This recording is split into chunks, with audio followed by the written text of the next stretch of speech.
In the short story collection Poirot Investigates, Hercule Poirot solves, among others, the case of the missing will. As the title implies, the mystery concerns a dead man's will that has gone missing, and Poirot endeavors to find it. There's neither a murder victim nor suspects. Such stories were in fact not uncommon for Agatha Christie, but you wouldn't know it from watching the TV show Agatha Christie's Poirot. While the vast majority of the episodes were largely on the faithful side to their source material, the episode adapted from this story adds a homicide and invents a completely original storyline, to the point where the original title is meaningless. Don't get me wrong, this is still a fun episode, even if the murderer turns out to be someone you kinda didn't know existed. But for someone used to seeing more or less padded versions of the original plots, this was startling. I mean, this was 30 years before A Haunting in Venice. What's really interesting is the time they invented a new mystery for Poirot to solve in one of his adaptations, and also kept the original one. Elephants Can Remember was published in 1972, the next-to-last Poirot novel ever published, and the last one Agatha Christie ever wrote. The last one published had been written 3 decades earlier. It was adapted for Agatha Christie's Poirot, starring David Suchet, as part of its last season in 2013. But wait, hang on. There's also another adaptation, a Thai horror film called Alone. I guess I'll have to cover that one too.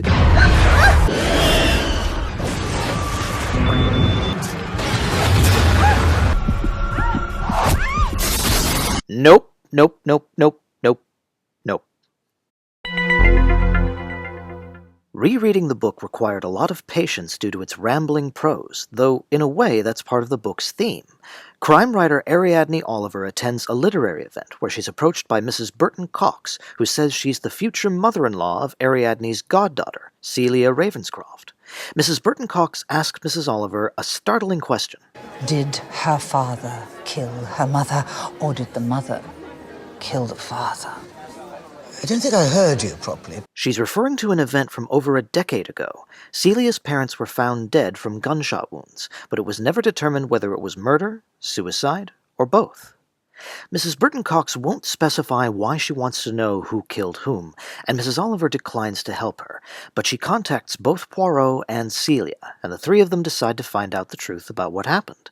To do this, they start interviewing all the people they can find who might remember something about the tragedy. Elephants, Mrs. Oliver dubs them, even if those memories are vague and disjointed in the extreme. As the book itself acknowledges, this case bears many similarities to Five Little Pigs, but unlike that story, it does not develop into a closed-circle mystery. It's less about whodunit and more about what really happened and why. If you're like me and you like to keep a running list of suspects as you read a mystery, you'll end up with a blank piece of paper. You'd be better off keeping a list of clues, which in this case includes a dog, 4 wigs, a mentally ill sister, and the fact that Celia's mother was in the hospital shortly before the tragedy. Eventually, Celia's fiancé, Desmond, makes an appearance. He resents his mother's interference in his engagement, and says the reason for it is that she's afraid Celia's mother was insane by heredity, and might have passed it down to Celia. At this point, we'll turn to the film, which transposes the story from the 1970s to the 30s, and tightens up the dialogue considerably, something the screenwriter would have done anyway, but in this case it's quite a relief. The main beats are all covered succinctly, and the elephants are condensed into fewer people and simpler details. What they say is still confusing, shout out to Zoe Wanamaker for her facial reactions, but the way they say it is intriguing rather than maddening. When Mrs. Oliver sums it up for Poirot, she's much more precise than her book counterpart, probably for the sake of clarification for the audience. This is one change I do not mind at all. But speaking of Poirot, where has he been all this time? Well, in the film, Poirot has a present-day murder to solve, that of Dr. Willoughby, the father of Poirot's friend of the same name, played by Ian Glenn. The old man was killed in a hydrotherapy tub, something he himself used on patients many years ago. Poirot stumbles across a connection between his case and Mrs. Oliver's when Desmond comes to see him, just after an attempt is made on his life. Desmond says he thinks his mother arranged the attack. Apparently she's mistreated him since childhood. I'd formed an attachment to someone and I wouldn't give it up. My mother was livid and marched me off to Dr. Willoughby. Please to sit. Before I go back to the book, I want to talk about the character Celia. Celia in the novel is very interesting. Mrs. Oliver describes her as aggressive, dangerous. Her manner comes off as cold and detached. When Mrs. Oliver tells her about her encounter with Mrs. Burton Cox, Celia's attitude is very clinical. She considers her future mother-in-law to be odious, but she isn't shocked by her behavior. As to her parents' deaths, she says Mrs. Oliver has aroused her curiosity, then later admits she wonders about it all the time, revealing something more vulnerable. In the film, For God's sake, how dare she? The beast! Please, please find out what happened. For me. I have to know. I think the correct term here is cookie cutter. They've made Celia into a cookie-cutter damsel in distress. There's nothing intriguing about her character. We're supposed to care about her because she's pretty and upset. Her asking Mrs. Oliver to investigate comes completely out of nowhere. They barely know each other. She needs to know the truth because, well, so the movie can happen. Of course, there is a young female character in the film who's much more three-dimensional, but she's an original film character. More or less. Dr. Willoughby, as it turns out, does appear in the book, as he's one of the people Poirot gets information from about Dolly, the twin sister of Molly, Celia's mother.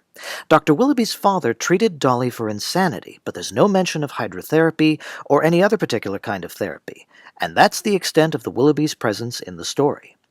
It's implied that Dolly killed one of her own children, her son, and tried to blame it on her daughter, and that later on she killed a second child, who may have been the biological child of Mrs. Burton Cox. Dolly died by falling off a cliff just 3 weeks before Molly and her husband were killed. There are a lot of questions in the line of whose child was whose in the latter half of the book, though they largely turn out to be red herrings. In the end, the only fact that matters is that Desmond's biological mother left him a fortune, so when Mrs. Burton Cox interrogated Mrs. Oliver, she didn't really care who killed whom.